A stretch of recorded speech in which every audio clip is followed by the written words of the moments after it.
So hey guys, this is Vaibhav, currently a first year MBA student at VMM Students Safdarjung Hospital Delhi. So आज की इस video में हम बात कर रहे होंगे अटेंशन स्पैन के ऊपर।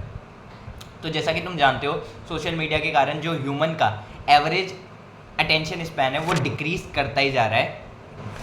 आज कुछ एवरेज अटेंशन स्पैन देखें तो 8.25 मिनट के आसपास रह गया है ह्यूमंस का। ऐसे में तुम बस सोच के देखो कि तुम 8.25 मिनट पढ़ने के बाद 5 से 10 मिनट का ब्रेक ले रहे हो हर बार, तो ऐसे में तुम्हारी क्या ही पढ़ाई हो पाएगी। तो ऐसा ना हो और तुम्हारा attention span average attention span से ज़्यादा रहे, इसके लिए मैं कुछ तुम्हें टिप्स ट्रिक्स बताऊंगा या चेंजेस बताऊंगा जो तुम्हें करने होंगे। अब जो भी ये चीज़ें मैं तुम्हें बता रहा हूँ ये या तो मैं पहले अपने टाइम पे यूज़ कर चुका हूँ अपनी प्रिपरेशन के टाइम पे, या फिर मैं अभी उन्हें यूज़ कर रहा हूँ जिससे मुझे फ़ायदा हो रहा है। तो ऐसी चीज़ें हैं जो सच में इफेक्टिव हैं, जिन पे तुम रिलाई कर सकते हो। सो बिना किसी देरी के शुरू करते हैं, let's begin. First major change जो है वो है मिनिमाइज योर डिस्ट्रैक्शंस। अब मैं इसको एक रियल लाइफ एग्जांपल से तुम्हें समझाता हूँ।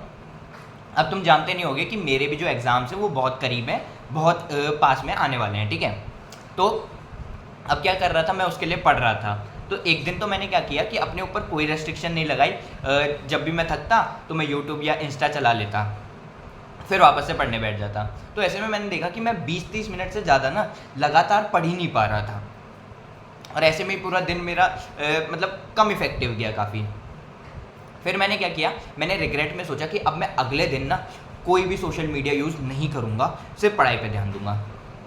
अब ऐसे में क्या हुआ, मैंने देखा कि शुरुआत में तो ना मुझे अजीब सा लगने लगा कि यार एक बार तो चला लेते हैं, एक बार ही तो खोल के देख लेते हैं। लेकिन धीरे धीरे क्या हुआ, जो मैंने ऑब्जर्व किया कि मेरा जो अटेंशन स्पैन है वो बढ़ रहा है। मैं 1-1.5 घंटे तक भी लगातार बैठ के पढ़ पा रहा था। तो ऐसे में अब तुम खुद भी कंक्लूड कर सकते हो कि डिस्ट्रैक्शन मिनिमाइज करने से क्या इफेक्ट होते हैं, क्या देखने को मिलता है तुम्हें। सेकेंड जो चेंज तुम्हें करना है वो है स्टे ऑर्गेनाइज्ड। अब देखो यहाँ पे रोल आता है टाइम टेबल का। अब ऐसा समझो कि तुमने क्या किया, तुम्हें पता है कि तुम्हें अभी एक्स काम कर रहे हो, तुम्हें इसके थोड़ी देर बाद वाई काम करना है, उसके बाद जेड काम करना है, और एंड सो ऑन। ठीक है। तो तुम क्या होगा कि अब तुम अभी जब तुम एक्स काम कर रहे हो, तुम जेड वाले काम के बारे में ज़्यादा नहीं सोचोगे, बट वहीं तुम सोचो कि तुमने अपने आप को ऑर्गेनाइज नहीं रखा, तुमने ये सोच के नहीं रखा है कि तुम्हें क्या करना है, कब क्या करना है, और तुम अभी भी एक्स काम कर रहे हो। अब तुम्हारे दिमाग में क्या चल रहा होगा कि मुझे ए बी सी काम भी करना है, वाई जेड भी करना है, और भी बहुत सारे काम करने हैं। तो क्या होगा कि तुम जो अपना एक्स काम है ना उस पर अच्छे से फोकस ही नहीं कर पाओगे और तुम उनमें भटकते रह जाओगे। इससे क्या होगा, तुम्हारा अटेंशन स्पैन कम होगा, तुम्हारा जो फोकस है वो कम होगा, और तुम इफेक्टिवली नहीं पढ़ पाओगे। सो अपने दिमाग में क्या करो कि एक मोटी माटी पिक्चर बना के चलो कि तुम्हें अभी क्या करना है, इसके बाद क्या करना है, और इस तरह से पूरे दिन में तुम्हें क्या क्या करना है, ठीक है। थर्ड है चैलेंज योरसेल्फ। अब देखो, जब तक तुम अपनी लिमिट्स को एक्सटेंड नहीं करोगे ना, तुम क्या होगा, अपने एक जोन ऑफ कंफर्ट में फंस के रह जाओगे, उससे बाहर नहीं निकल पाओगे। इसलिए अपने आप को थोड़ा सा ओवर एक्सपेक्टेटेड टारगेट्स दो, जिसमें मैं जानता हूँ कि वो तुम कंप्लीट नहीं कर पाओगे, बट उसके चक्कर में ना तुम काफ़ी ज़्यादा अच्छा कर जाओगे। मतलब अगर तुम अपनी 100% एफिशिएंसी की जगह 80% दे रहे थे ना, तुम 100% देने लग जाओगे। अब जैसे एग्जांपल से तुम्हें बताऊं तो ऐसा नहीं करना है कि है ना इतना बड़ा टारगेट ले लिया कि आज 16 घंटे पढ़ेंगे, 18 घंटे पढ़ेंगे। तो इसमें क्या होगा कि तुम 10 भी मुश्किल से पढ़ पा रहे हो, 12 भी मुश्किल से पढ़ पा रहे हो, तो क्या होगा, तुम्हें इसमें तो डीमोटिवेशन होने लगेगा और तुम है ना अगले दिन और भी कम पढ़ोगे।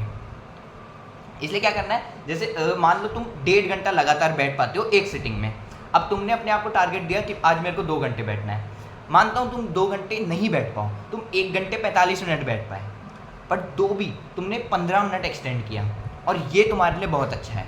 फोर्थ है अगेन मेडिटेशन करो। इससे तुम्हारे जो थॉट्स होंगे वो ऑर्गेनाइज रहेंगे, तुम फोकस अच्छे से कर पाओगे, ऑब्वियस सी बात है तुम्हें रिजल्ट्स भी अच्छे मिलेंगे। इसके अलावा कुछ माइनर चीज़ें भी हैं जो तुम करके अपने अटेंशन स्पैन को थोड़ा थोड़ा बढ़ा सकते हो। जैसे कि अब स्लीप अच्छे से लेना, 6-7 घंटे की स्लीप तुम ज़रूर से लो। इसके अलावा जैसे ही तुम पढ़ने बैठो उससे पहले थोड़ा लाइट खाओ, ज़्यादा हैवी मत खाओ, और जहाँ पे तुम पढ़ने बैठो उस जगह को पूरा ऑर्गेनाइज रखो, फैला के मत रखो। जो चीज़ तुम्हें अभी काम आ रही है सिर्फ उसी को उस टाइम पे अपने साथ रखो। और एक पढ़ने की जगह फिक्स कर लो कि हाँ यहाँ स्टडी टेबल मेरा इस जगह पर पड़ा है, अब यहीं मुझे पढ़ना है, इधर उधर जाके बार बार घूम घूम के नहीं पढ़ना है। इसके अलावा एक last but not the least वो है मल्टीटास्किंग। मल्टीटास्किंग को तुम अवॉइड करो। तुम एक फिजिकल काम और एक मेंटल काम वो साथ में कर सकते हो। तुम ब्रश करते हुए अपना कुछ एग्जाम्पल्स हैं वो याद कर सकते हो, बट 2 मेंटल काम एक साथ करोगे तो तुम्हारी एफिशिएंसी कम ही होगी, तुम्हारा अटेंशन स्पान कम होगा, और जिससे तुम्हारे लिए ये चीज़ तुम्हारे लिए अच्छी नहीं है। ठीक है, तो एक बार ही समराइज कर लेते हैं।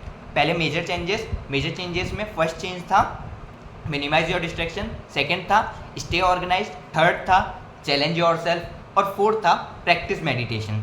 इसके अलावा कुछ माइनर चेंजेस की जो हमने बात की वो स्लीप को मेंटेन करना, इसके अलावा थोड़ा लाइट खाना पढ़ने से पहले, इसके अलावा अपना जो स्टडी टेबल है उसको ऑर्गेनाइज रखना और अपनी पढ़ने की जगह फिक्स रखना, इसके अलावा मल्टीटास्किंग को अवॉइड करना। ठीक है, तो यही थी आज की वीडियो। आई होप इससे तुम्हें सही डायरेक्शन मिलेगी और तुम्हारी एफिशिएंसी इंक्रीज़ करेगी, अटेंशन स्पान इंक्रीज़ करेगा और तुम्हें इससे फ़ायदा हो। Thanks for watching.